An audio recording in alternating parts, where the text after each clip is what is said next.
Pertama saya menyampaikan terima kasih. Terima kasih sudah diundang untuk hadir di acara summit ini. Dan memang betul, kebetulan ini kan lagi kampanye ya Bapak Ibu. Memang iya lagi kampanye. Kampanye kan kita keliling gitu. Ya, keliling. Nah terus pas keliling, pas jadwalnya itu di Sumatera Selatan. Sumatera Selatan, Lubuk IPB bikin acara, alumni IPB bikin acara untuk isu yang kita paling banyak bicarakan di dalam semua kampanye kita. Iya, ketemu ibu-ibu ngomongnya pangan, ke pasar ngomongnya pangan, kemana-mana kita bicara tentang pangan. Jadi ketika ini saya bilang ini gimana cara ngaturnya nih. Alhamdulillah diatur sana sini, walaupun terlambat, it's better late than never. Jadi alhamdulillah sampai juga malam hari ini. Dan ke IPB ini selalu seru misalnya karena di sini pakarnya banyak sekali. Sekolahnya satu tapi profesinya banyak. Iya, IPB kan terkenal macam-macam Pak Arif ya, Pak Arif. Dulu ada yang menyebut Institut Perbankan Bogor. Dulu. Mulai sebagian jadi Ustadz Institut Pesantren Bogor. Udah banyak juga yang Ustadz dari sini. Ada juga yang penyanyi, jadilah Institut Penyanyi Bogor gitu ya kira-kira. Tapi apapun itu, yang jelas di sini dibekali dengan bekal yang luar biasa sehingga dimanapun bisa berkiprah. Jadi saya senang sekali bisa ketemu dengan para alumni di sini, walaupun dulu saya tidak pernah berencana untuk masuk IPB. Bukan tidak apa-apa, kenapa? Karena masuknya tanpa tes misalnya. Kalau masuknya tanpa tes itu berarti SMA-nya harus berprestasi. Betul tidak? Kalau nggak salah 80-20 ya, 80-20. Jadi yang berada di sini kira-kira anak-anak yang dulu SMA-nya hebat-hebat nih. Ya, nah. Ya kami SMA-nya kurang hebat. Jadi nggak bisa itu ikut yang tanpa tes. Kita pakai tes masih deg-degan lagi belum untuk diterima. Gitu. Alhamdulillah malam hari ini jumpa. Bapak sekalian, tentu saya akan berbicara tentang maritim. Tapi sebelum saya berbicara tentang agro maritim, saya ingin sampaikan pada Bapak sekalian beberapa pengantar. Apa sih Pilpres ini? Apa sih yang sedang kita bicarakan sekarang ini terkait Pilpres? Apa sih leadership itu? Apa tugas utama dan terutama dari yang diberikan amanah sebagai pemimpin? Tugas pertama, terutama, dan nomor satu adalah mengambil keputusan. Okay. Dia menjadi ultimate decision maker di negeri ini. Pengambil keputusan. Karena itu, yang kita harus ketahui adalah bagaimana cara seseorang mengambil keputusan. Karena cara mengambil keputusan ini yang akan berdampak kepada urusan-urusan yang kita miliki macam-macam. Saya sampaikan ini di awal, Bapak sekalian, sebagai gambaran bagaimana kita bicara visi misi. Mengambil keputusan. Jadi saya mau sampaikan bagaimana kami mengambil keputusan ketika bertugas di Jakarta. Ada 4 dimensi dalam pengambilan keputusan. 1, keputusan itu harus memberikan atau mendasarkan kepada sebisa mungkin prinsip keadilan. Ini nomor 1, ultimate. Yang kedua, dia harus bisa diharapkan memenuhi kepentingan publik, public interest. Ketiga, keputusan itu sebisa mungkin menggunakan data, ilmu pengetahuan, common sense, dan objektivitas. Keempat, merujuk kepada undang-undang, regulasi, konvensi. Oke? Urutannya begitu kalau ambil keputusan. Seringkali kita ambil keputusan itu urutannya dibalik. Nomor 1 undang-undang dulu, peraturan dulu. Nah banyak aturan kita yang tidak masuk akal. Banyak aturan kita yang conflicting. Banyak aturan kita yang tidak sesuai dengan evidence di lapangan. Karena itu saya sampaikan urutannya 1, 2, 3, 4. Nah ini dianggap sepele Bapak Ibu sekalian soal bagaimana mengambil keputusan itu. Sampai kapan manusia modern diingatkan dengan prinsip ini ketika kemarin terjadi pandemi COVID. Pada saat kejadian pandemi COVID, seluruh dunia, semua pemimpin dibenturkan sebuah kenyataan. Bagaimana mengambil keputusan dengan informasi yang sangat minim. Okay. Di situ ada pimpinan yang mengandalkan ilmu pengetahuan, ada pimpinan yang tidak mempercayai ilmu pengetahuan.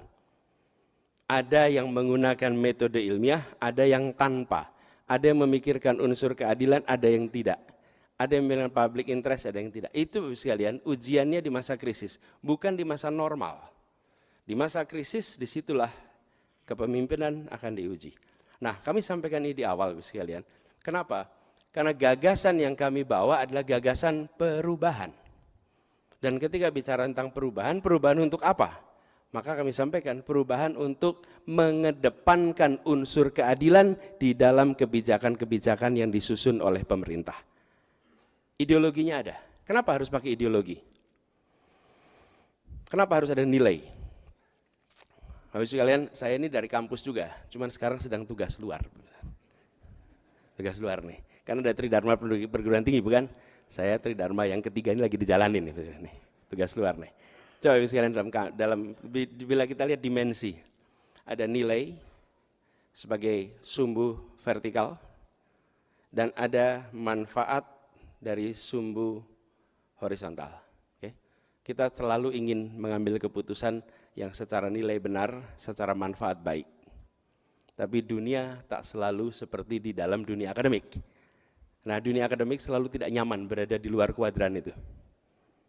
Ketika harus ambil keputusan benar, tapi tidak baik konsekuensinya. Atau baik, tapi tidak benar. Ini dua kuadran ini judgment. Tapi kuadran yang terakhir, tidak benar, tidak baik, ini jangan pernah dimasuki ini. Tapi nilai itu penting. Bila kita memimpin tanpa membicarakan nilai, ideologi, apa yang terjadi? Kita akan selalu ambil cost benefit, untung rugi. Apa yang terjadi? Inconsistency policy. Kebijakan inkonsisten karena tidak ada patokan ideologi atau nilai. Dalam urusan ini yang diuntungkan, dalam urusan ini, inilah yang kemudian membuat kita sering disebut sebagai pragmatis. Ketika satu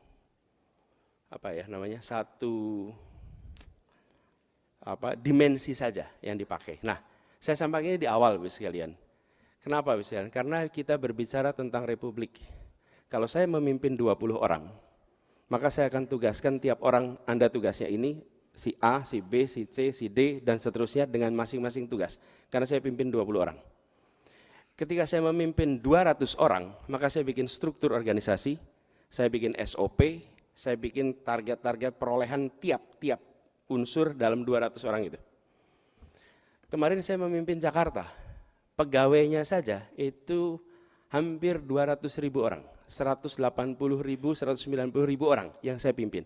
Pada saat itu saya tidak bisa menugasi orang satu-satu dan saya tidak bisa hanya sekedar mengandalkan struktur organisasi, tapi saya harus menggunakan value sebagai rujukan bagi semua pemimpin.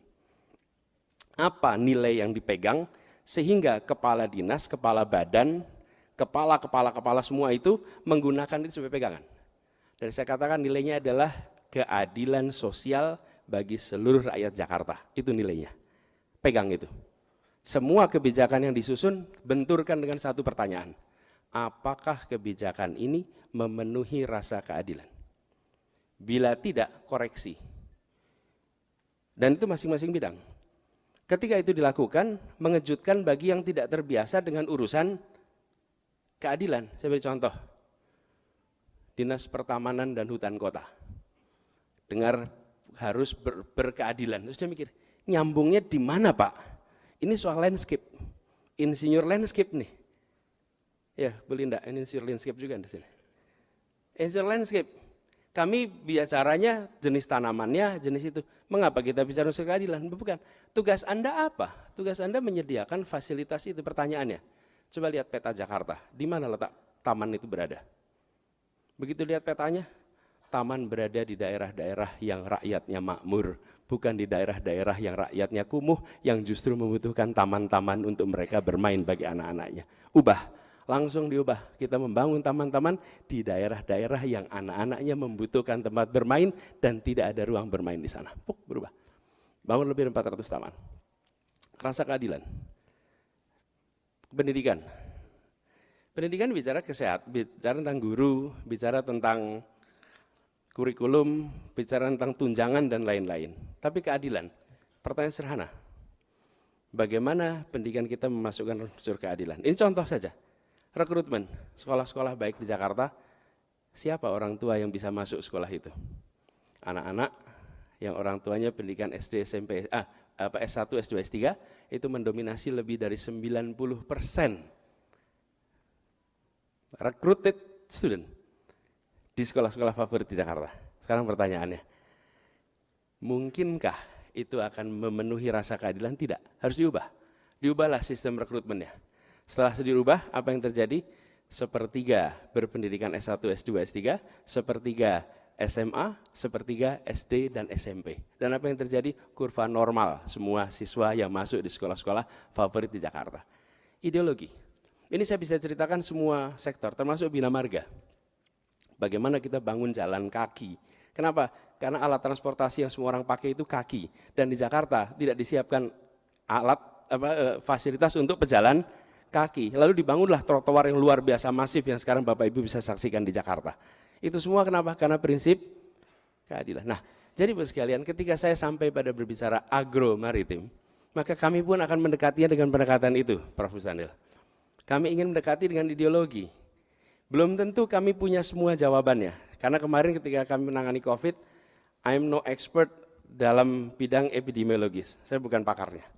Ketika ngurusin transportasi, saya bukan ahli transportasi, tapi saya mendapatkan kewenangan untuk mengambil keputusan bidang transportasi. Saya dapat kewenangan untuk ambil keputusan soal epidemiologi. Nah sekarang, kami akan sampaikan kepada sekalian beberapa gagasan, tapi saya ingin garis bawahi. Memiliki kewenangan, jangan pernah berasumsi punya pengetahuan. Nah banyak orang dalam pemegang kekuasaan, pemegang kewenangan itu, ketika memiliki kewenangan, merasa punya pengetahuan, ketemu anak buah yang tidak berani mendebat atasannya karena atasannya menganggap punya pengetahuan. Saya akan mulai justru dengan mengatakan I'm here to learn. Saya di sini mau belajar. Kenapa? Itu saya katakan pada semua pertemuan di DKI. Bapak Ibu sekalian, para kepala dinas silahkan berdiskusi dengan gubernur, silahkan mendebat yang katakan gubernur karena saya di sini mau belajar sama-sama. Kalau tidak ada diskusi, tidak ada debat, maka ada masalah.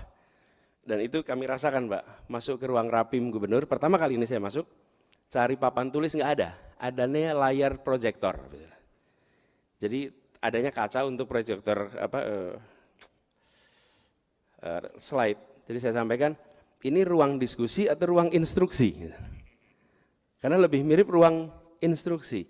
Nah, pendekatan yang kita ingin lakukan adalah justru pendekatan di mana kami akan coba tunjukkan beberapa hal yang menjadi ide kami, tapi pada saat yang bersamaan kami berharap untuk bisa dapat masukan. Dan apa yang menjadi gagasan di buku putih itu, insya Allah nanti akan itu digunakan sebagai salah satu rujukan utama di dalam penyusunan rencana-rencana kita.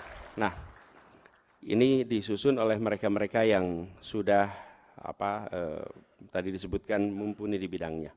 Nah, jadi kami akan mulai Bapak Ibu sekalian dengan menyampaikan beberapa garis besar gagasan rencana.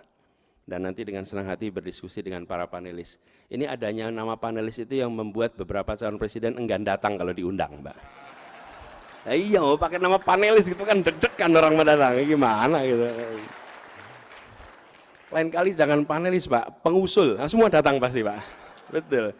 Bagian pengusul, datang Pak. Tapi kalau panelis, waduh nanti dinilai, nanti kalau nggak bisa jawab gimana? Bilang aja nggak bisa jawab, apa kita. Memang kita tahu semua. Makanya saya itu selalu datang di setiap acara diskusi, mau panelis, mau bisa jawab atau tidak, karena sebetulnya saya tempatkan ini it's a learning journey. Ini sebuah perjalanan pembelajaran. Nah, kami memberikan judul Jalan Menuju Indonesia Adil Makmur untuk Semua. Inilah visi kami, satu kata, satu kalimat. Indonesia Adil Makmur untuk semua. Garis bawahnya untuk semua. Karena kita menghadapi ketimpangan yang luar biasa. Nah, saya akan teruskan perjalanan kita. Kalau IPB dan baktinya udah catatannya banyak, saya nggak usah ngulang di sini. Tapi teman-teman kemarin ketika berdiskusi, Pak tolong disampaikan soal IPB dan pengabdiannya. Saya rasa IPB dan pengabdiannya itu sudah luar biasa banyak. Ini peletak dasar, bukan saja pada kemajuan di bidang pertanian, tapi juga ini memberikan kontribusi yang luar biasa pada suplai orang-orang yang bekerja di bidang pangan di Indonesia dari IPB ini.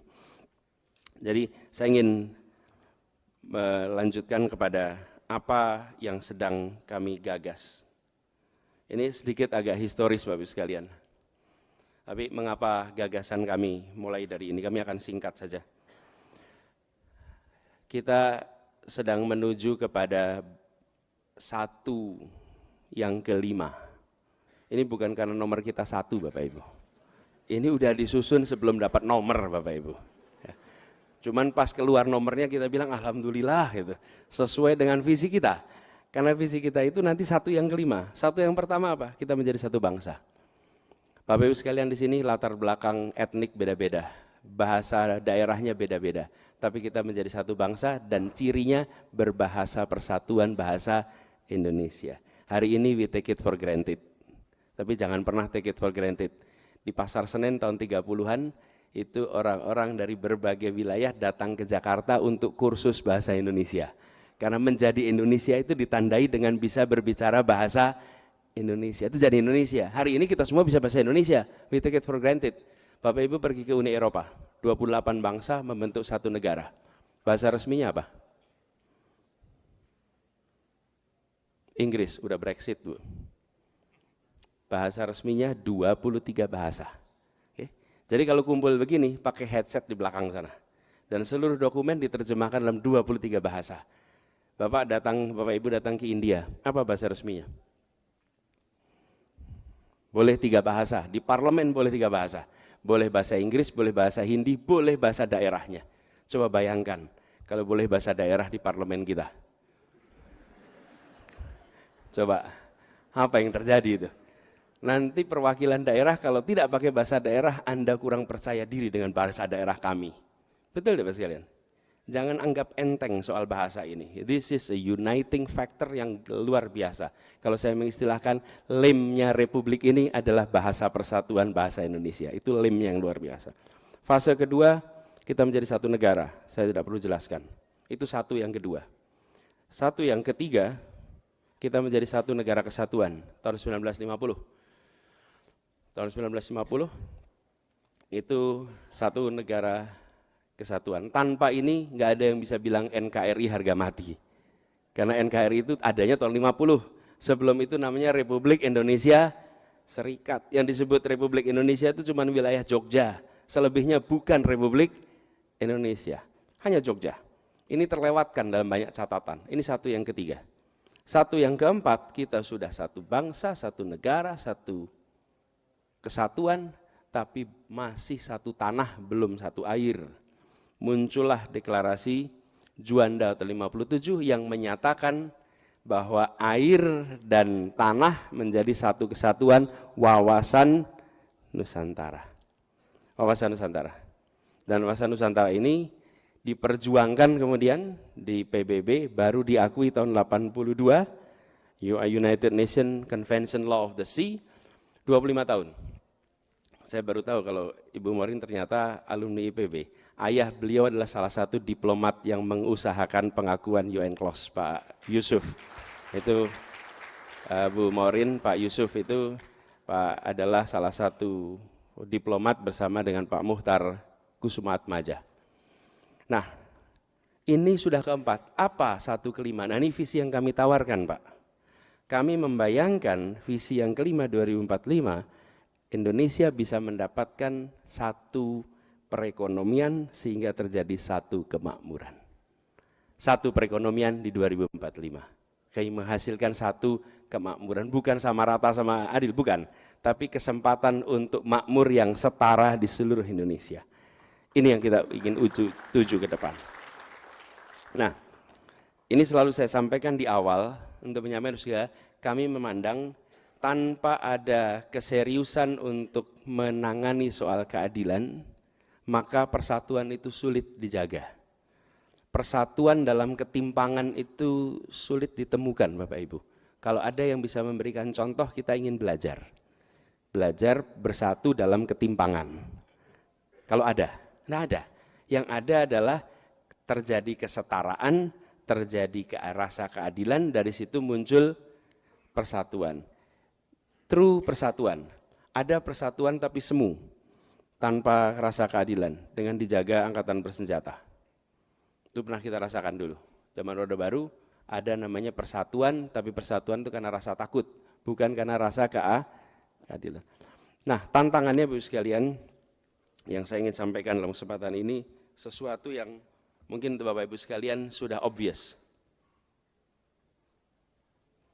Apa yang menjadi concern kita? Hari ini kita memiliki beberapa concern yang saya rasa obvious. Harga pangan yang timpang, kemudian tak terjangkau, petani nelayan yang belum sejahtera, kemudian ada kerentanan pangan akibat ketergantungan pada impor, kemudian ada tantangan global karena ada krisis iklim, kemudian ada kenyataan bahwa petani kita,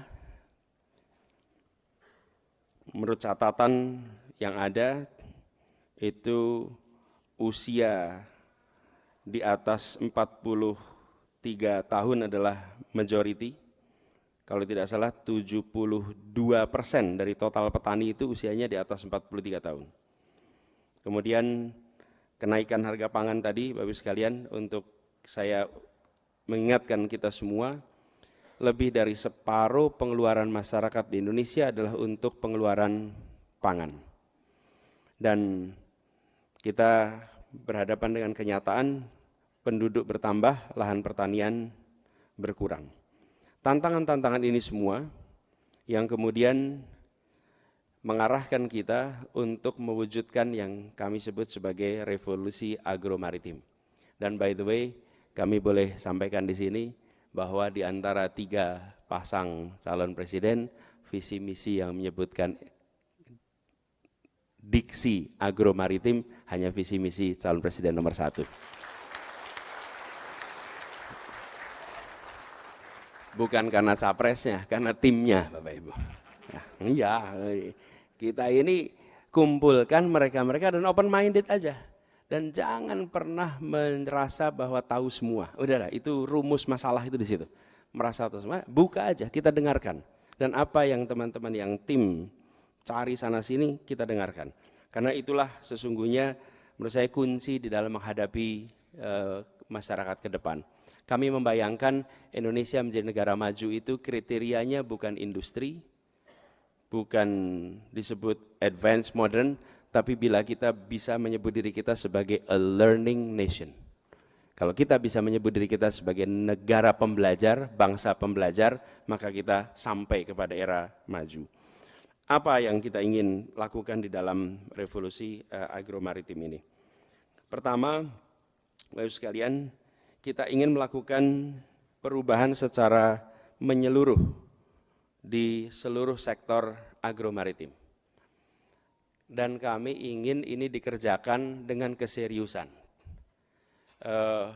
Banyak Bapak Ibu sekalian agenda kampanye, agenda politik yang tidak difikirkan how executable it is. Okay? Banyak sekali. Yang kedua, banyak yang membawa janji tapi tak bersenyawa dengan janjinya. Apa itu kalau tidak bersenyawa dengan janjinya? Dia disconnect. Selesai pemilu, selesai kampanye, dia lupa dengan apa yang dipidatokan. Kenapa? Karena dia tidak bersenyawa. Nah, kami ingin bersenyawa betul dengan ini. Kenapa? Karena itulah kami siapkan dari awal.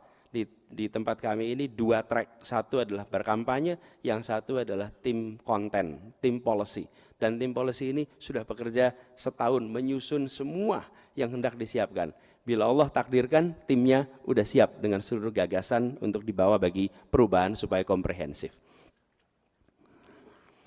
Apa yang kita ingin lakukan? Kami ingin melakukan pertama dari kebijakan-kebijakan impor pangan yang kalau boleh digunakan istilah serampangan.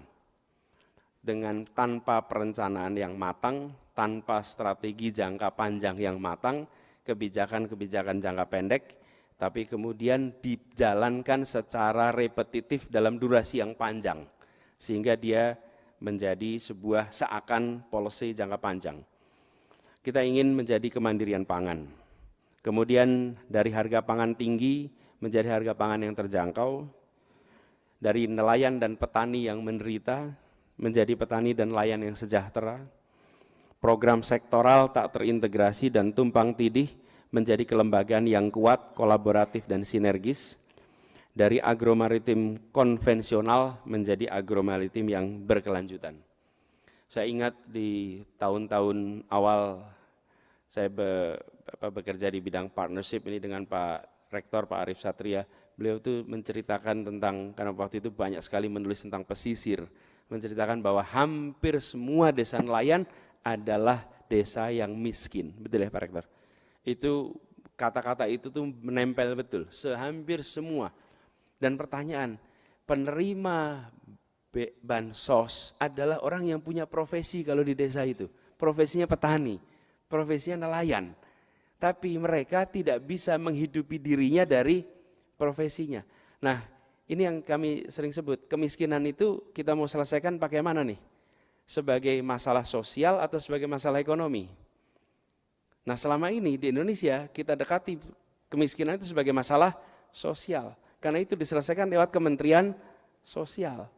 Sementara di sisi lain, kalau kita selesaikan sebagai masalah ekonomi, maka kebijakan tata niaganya diperbaiki, seluruh unsur perekonomian sehingga pelaku-pelaku ekonomi yang pendapatannya kurang, mereka bisa meningkat sehingga tidak harus menjadi penerima bansos. Tapi ini pendekatannya berbeda. Mau kita lihat sebagai apa nih? Sebagai masalah sosial atau sebagai masalah ekonomi? Nanti kita ngobrol soal kemiskinan berikutnya. Nah, dengan statement itu bahwa ingin mewujudkan revolusi maritim, maka ada 5 pilar utama yang perlu kita siapkan. Ini agriculture dalam arti yang luas, Bapak sekalian, di mana itu artinya pertanian, perkebunan, kehutanan, peternakan, perikanan dan kelautan. Dalam artian yang luas. Nah, di sini ada 5 unsur. Pertama adalah manusianya, kedua adalah inovasi, ketiga reindustrialisasi, keempat regulasi, dan kelima institusi. Kita ingin melakukan upscaling kepada petani dan nelayan, dan tentu saja regenerasi bagi mereka. Kemudian pengembangan secara serius riset, inovasi, dan teknologi. Lalu peningkatan nilai tambah produk agromaritim, ini reindustrialisasi yang tadi disampaikan. Karena kita merasakan dalam 9 tahun ini ada deindustrialisasi sesungguhnya di Indonesia. Dan kita harus melakukan reindustrialisasi. Kemudian mulai dengan kebijakan-kebijakan yang harus ditata ulang, termasuk urusan impor. Konsistensi kebijakan dari hulu ke hilir yang harus ditata dengan baik. Dan yang terakhir adalah institusi, bagaimana tata kelola itu bersifat kolaboratif. Dan institusi adalah regulasi, fungsi regulasi 3. 1, memberikan rasa keadilan. 2, memberikan distribusi manfaat yang jelas. Who gets what, when, where, how much. Itu regulasi. Yang keempat, dia memberikan kepastian hukum. Jadi kalau sebuah regulasi itu tidak memenuhi ini, maka it doesn't serve the actual purpose of regulasi. Nah, ini institusi. Jadi kami melihat 5 ini perlu dipersiapkan. Lalu di dalam pelaksanaannya, Bapak Ibu sekalian, terkait dengan pertanian, perkebunan, kehutanan, dan peternakan, ada beberapa agenda strategis yang kalau disederhanakan kira-kira, ini I'm preaching to the choir, Bapak Ibu sekalian. Ini saya berkhotbah pada orang beriman ini. Iya, ini semua sudah beriman, semuanya orang-orang yang tahu. Jadi mohon izin, ini kewajiban seperti sholat Jumat kalau khotib bilang ittaqullah, Pak. Ya. Ini saya harus mengingatkan. Ini kan harus sih. Walaupun Bapak Ibu sudah tahu semua. Apa sih? Ya pasti ada upstreamnya, ada downstreamnya, ada tengahnya gitu kan kira-kira. Jadi di upstream intensifikasi produksi, kemudian downstream bagaimana harga terjangkau, dan di tengah tata niaganya dibereskan. Sederhananya begitu. Nah, turunannya ada di sini Bapak sekalian. Saya mungkin tidak perlu menjelaskan terlalu detail ke bawah, misalnya soal pupuk, benih, pestisida, kemudian pakan, fasilitas dan lain-lain. Tapi kami ingin sampaikan beberapa yang terkait dengan yang di tengah, Bapak Ibu sekalian. Kami merasa perlu untuk, atau saya sebutkan aja dah, untuk intensifikasi kita melihat perlunya melakukan redistribusi dan sertifikasi lahan pertanian, perkebunan, dan perhutanan sosial. Ini kalau ketemu di banyak tempat seringkali dirasakan sebagai masalah. Lalu konsolidasi lahan dan hasil pertanian melalui kooperatif farming, yang kami melihat ini bisa kita kerjakan di sisi intensifikasi. Kemudian efisiensi rantai pasok, kepastian pembelian melalui kontrak farming yang sudah mulai perlu diintensifkan. Kami sendiri ketika di Jakarta mempraktekkan kontrak farming ini dengan gapoktan-gapoktan di berbagai wilayah di Indonesia dan membantu sekali bagi Jakarta untuk menstabilkan harga. Walaupun Cipinang Food Station itu secara kontrol pasar itu sekitar 7-8%, tapi 7-8% itu yang membantu stabilitas harga di Jakarta. Karena fluktuasi, volatilitas di situ berdampak kepada keseluruhan harga beras di Jakarta, dan kalau harga beras di Jakarta berdampak pada harga beras di Indonesia. Jadi kemudian modernisasi penyimpanan dan optimalisasi resi gudang, ini kita juga sempat lakukan kerjasama soal resi gudang ini, dan perbaikan infrastruktur terutama jalan desa. Kita menemukan jalan tak berbayar perhatiannya kurang, tapi jalan berbayar dapat perhatian yang banyak. Kita ingin melakukan perubahan dengan memberikan perhatian yang setara antara jalan berbayar dan jalan tak berbayar, khususnya ke sentra-sentra yang menghasilkan industri, baik pertanian secara makro maupun industri-industri lain. Kemudian sekalian, keterjangkauan harga kebutuhan pokok, kami melihat transparansi harga melalui sistem informasi pangan itu menjadi salah satu hal yang perlu kita eksplor. Nanti saya berikan contoh, ini kita kerjakan juga di Jakarta. Kemudian subsidi harga beli konsumen atas komoditas tertentu dan stabilisasi harga kebutuhan pokok menjelang hari besar. Ini siklus ini saya kebetulan menjadi ketua TPID, Tim Pengendali Inflasi Daerah. Dan saya itu terus terang sambil rapat tuh sambil selalu heran. Kenapa kita selalu rapat kalau bulan Ramadan? Kenapa rapat kalau menjelang akhir tahun? Kenapa? Loh, bukankah Ramadan itu tiap tahun gitu? Kecuali Ramadannya cuma tahun ini gitu. Tutup tahun juga tiap tahun. Tapi selalu kita ketemu dengan persoalan klasik, yaitu lonjakan inflasi. Dan saya sampaikan, ya ini kan ujungnya supply demand. Ketika kita tidak memikirkan ini secara sistemik, maka problem ini nggak akan pernah selesai. Nah, kemudian untuk perikanan dan kelautan ada beberapa agenda yang ada di sini: peningkatan produksi, kemudian keberlanjutan tata kelola kelautan, dan keterhubungan antar pulau. 3 ini.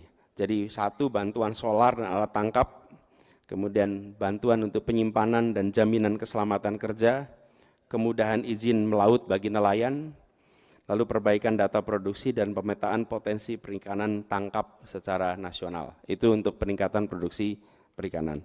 Adapun untuk keberlanjutan tata kelola kelautan adalah tindakan yang tegas atas aktivitas yang ilegal, unregulated dan unreported di laut kita. Kemudian menghentikan eksploitasi laut yang merusak, termasuk ini harusnya ekspor pasir laut, bukan impor pasir laut ini. Ekspor pasir laut, kemudian kebijakan pungutan kuota dan lain-lain. Nah, ini adalah yang ketiga, keterhubungan antar pulau, pelabuhan terintegrasi dengan infrastruktur darat. Kemudian kita harus meningkatkan konektivitas dan intensitas transportasi laut, serta sistem logistik yang efisien dan terintegrasi. Kebetulan saya bersyukur sekali Bapak-Ibu sekalian dapat tugas kemarin mengurus Jakarta, karena Jakarta itu satu-satunya kota di dunia yang memiliki kepulauan. Kalau punya pulau banyak, tapi kalau kepulauan hanya satu, yaitu Jakarta. Dan Jakarta itu kepulauannya ada 111 pulau yang dihuni 11, dan kami ingat ketika mulai itu ketimpangannya luar biasa. Dan alhamdulillah sekarang di sana konektivitas terbangun, air bersih terbangun, bahkan air bersih di Kepulauan Seribu itu sekarang drinkable water. Jadi kita yang di daratan itu kalah dengan di Pulau Seribu sekarang. Kenapa? Ya karena ketika kita membangun air bersih, teknologinya sudah lebih murah untuk menggunakan sampai pada drinkable. Jadi malah drinkable water. Sewerage system diperbaiki, konektivitas diperbaiki, kemudian solar panel disiapkan untuk listrik, puskesmas disiapkan, bahkan pasar induk Kramat Jati dibangun di Pulau Seribu. Sehingga warung-warung di Pulau Seribu kalau kulaan tidak harus ke daratan, mereka kulaannya cukup ke sana. Jadi saya waktu itu ketika bicara ke Pulau Seribu, saya sampaikan gini, bagaimana kita bisa mengirimkan pesan kepada rakyat Indonesia yang berada di berbagai pulau, kalau kepulauan di ibu kota saja itu tertinggal, tidak bisa kita majukan. Jadi begitu kita majukan Kepulauan Seribu, maka kita akan mengirimkan pesan, tunggu Bapak sekalian, your turn will be coming soon, kira-kira gitu. Tapi, nah kalau Kepulauan Seribu aja nggak keurus, terus gimana kita mau ngomong sama yang jauh-jauh? Dan kami ada keunikan Bapak sekalian, Bapak ada sebuah pulau namanya Pulau Sebira. Pulau Sebira itu hitungan kilometernya lebih dekat ke Waikambas di Lampung. Nah ini Pak Lampung, ini Pak dekat sama Waikambas. Tapi dia tidak mau KTP Lampung Pak, mintanya KTP Jakarta. Jadi dari kita tuh jauhnya nggak kira-kira, jauh kayak kira-kira itu 8 jam kalau pakai kapal ke sana. Dan kapal dulu kalau ke sana itu sehari sekali, 2 hari sekali. Lalu kita siapkan kapal khusus dengan kecepatan tinggi yang 2,5 jam sampai ke sana. Dan apa yang terjadi? Intensitasnya luar biasa tinggi. Jadi ketika dulu mereka minta kecepatan kapal disiapkan. Sesudah itu saya datang lagi ke sana, nginap, mereka ngobrol, Pak kita butuhnya ATM sekarang. Berubah sekali kebutuhannya itu. Jadi dulu mintanya transportasi yang cepat, sekarang butuhnya ATM. Lah penduduknya 700.000 Bapak Ibu. 700.000, 700 orang. Penduduknya 700 orang. Mata pilihnya 400. Itu kalau bicara elektoral. Gedek sekalian, enggak ada misalnya. 400 gitu loh. 400. Wong Kecamatan Cengaring itu 600.000 Bapak sekalian. Kan ngurusin satu, itulah sebabnya kenapa kadang-kadang wilayah begitu tidak dapat perhatian, karena politically they are insignificant. Tapi menurut saya justru politically they are significant karena mengirimkan pesan persatuan kepada semuanya. Kalau yang kecil diurus, maka yang lainnya akan keurus, gitu kira-kira. Dan ini yang kita jadikan sebagai pelajaran. Lalu ke depan, Bapak sekalian, kami melihat bagaimana mengedepankan kooperatif dan kontrak farming. Saya tidak akan berbicara terlalu jauh detail di sini, tapi kita ingin menggeser ke sana dan mengurangi alokasi anggaran untuk food estate, karena menurut kami justru kita harus memberdayakan para petani dan bottom up, bukan top down yang kita kerjakan. Kemudian yang tidak kalah penting terkait reindustrialisasi, ini potensi kita besar tapi nilai tambahnya belum kompetitif. Saya rasa kalau kita sampai kepada ekspor, maka sawit kita ekspor mentahnya nomor 1 dunia, ekspor biofuelnya nomor 3. Mudah-mudahan kita bisa tingkatkan, tapi masih mending ini. Yang berikutnya ekspor rumput laut, nomor 2 ekspor di dunia, tapi ekspor kosmetik kita nomor 25. Lalu kita bicara tentang karet, kita eksportir karet nomor 2 di dunia. Tapi ketika bicara tentang ban, kita nomor 17. Lalu ekspor ikan laut kita nomor 2 di dunia, tapi ekspor ikan kaleng kita nomor 8 di dunia. PR kita ada banyak di sini, tapi kami melihat bila ini diseriusi, rasanya it's doable. Ini bisa kita kerjakan sama-sama. Dengan harmonisasi kebijakan, ada insentif fiskal dan non-fiskal, kemudian pembiayaan pengembangan agromaritim yang kompetitif, lalu peningkatan kapasitas, dan sistem logistik yang efisien dan terintegrasi. Lalu yang terakhir, Bapak Ibu sekalian, saya ingin sampaikan terkait dengan informasi pangan. Bapak Ibu sekalian pernah menggunakan jak pangan? Ada yang pernah pakai jak pangan di sini? Kalau Bapak Ibu download aplikasi Jaki, walaupun warga Bogor, tapi kan kerjanya juga di Jakarta, gitu. Belanjanya kan juga di Jakarta, gitu. Ini sebuah aplikasi yang menginformasikan harga di pasar induk. Bapak sekalian, kita semua tahu bagaimana pasar itu berfungsi. Pasar akan efisien kalau antar pelaku ada informasi yang simetris. Kalau informasinya asimetris, pasar itu tidak akan efisien, kita tahu itu. Dan bagaimana membuat pasar itu bisa simetris, maka antar pelaku pasar harus punya informasi yang sama. Nah, kami di Jakarta menyiapkan aplikasi namanya Jakpangan. Jakpangan ini memberikan info berapa harga real time di Kramat Jati. Sehingga warung yang mau belanja, warung itu kalau kulaan di pasar, misalnya pasar Cipete, pasar Pondok Labu, pada saat dia datang ke pasar, dia akan lihat harga di pasar itu perbedaannya dengan Kramat Jati. Bila bedanya signifikan, dia akan kulaannya ke Kramat Jati langsung. Tapi bila perbedaannya itu masuk akal, dia akan belanja di pasar setempat. Dan itu membuat seluruh pasar di Jakarta, pasar tradisional, memiliki informasi yang sama yang mereka tidak bisa memainkan harga. Nah, tapi Jakarta hanya bisa bekerja sewilayah Jakarta. Kenapa? Karena kita tidak bisa antara Kramat Jati dengan sentra produksi. Jadi kami tidak bisa nih antara Jakarta dengan Brebes, Jakarta dengan Ngawi, Jakarta dengan Sulawesi Selatan kalau beras, tidak bisa. Karena wilayahnya terbatas. Nah, kami membayangkan kita sudah perlu menjajaki untuk membuat semacam sistem informasi pangan yang simetris dari mulai produksi sampai dengan penjual.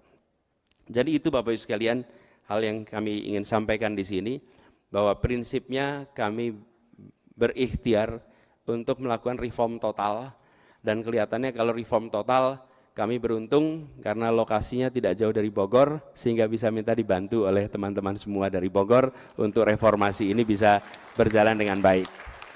Jadi karena ini tidak bisa dikerjakan separuh-separuh, kami melihat bila ini tidak segera, by the way, kenapa ini menurut kami urgent and it's time.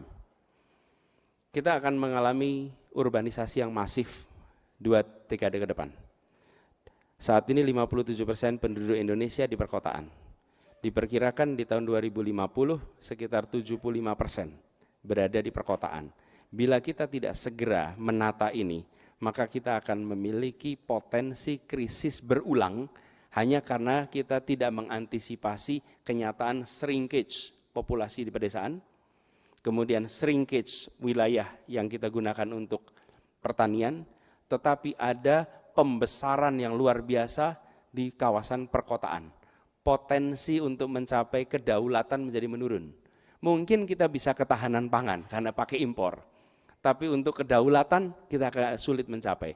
Karena itu ini harus dikerjakan sekarang. Dan kami berkomitmen untuk melakukan reformasi itu, insya Allah kita bisa kerjakan sama-sama, dan saya berharap banyak dapat ide dari semua di sini. Terima kasih. Assalamualaikum warahmatullahi wabarakatuh. Baik.